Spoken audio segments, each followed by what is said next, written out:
পুলিশের সাথে কোনো ঝামেলা আছে বা শত্রুতা আছে?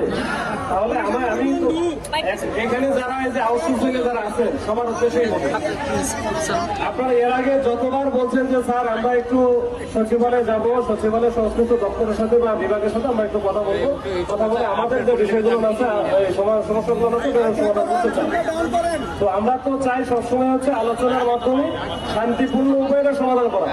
এখন আমার সাথে তোমার তো কোনো পুলিশের সাথে কোনো ঝামেলা আছে বা শত্রুতা আছে? তাহলে আমি তো এখন তাহলে আমরা কেন তোমাদের সাথে আমরা ঝামেলা করতে যাবো? তো ওই জন্য এরা ইতিপূর্বে যতবারই বলেছে ততবারই কিন্তু আমরা সচিবালয় পাঠাইছি না, কথা বলে আসছো।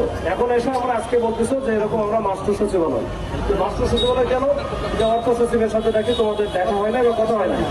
আচ্ছা, কথা যেহেতু হয় না, আমি কিন্তু এটা সকাল থেকে বেশ কয়েকবার ট্রাই করে আমি কিন্তু অর্থ সচিব স্যারের সাথেও অ্যাপয়েন্টমেন্ট নিয়ে দিচ্ছিলাম। প্রথমেই বলছিল 2টার মধ্যে যাইতে, এরপর তোমরা গেল না। পরে এখন আছে 4টায় বলছে যে 4টার সময় আসুন, আমি ওদের সময় দেবো। এর মধ্যে স্যার হচ্ছে একটা মিটিং আছে, তোমরা 4টার সময় চলে যাও, গিয়ে ওখানে কথা বলো। তুমি অর্থ সচিবের সাথে কথা বলো, কথা বলে যদি মনে হয় যে আরো 2-1টা মন্ত্রণালয়ের সাথে কথা বলতে হবে সেখানেও কথা বলো, সমস্যা নেই।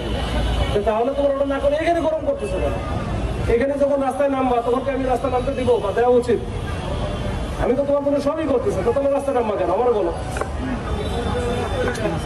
অন্য কোনো উদ্দেশ্য যদি থাকে সেটা ভিন্ন জিনিস, যে আমার তার উদ্দেশ্য আছে অন্য, আমার এইগুলো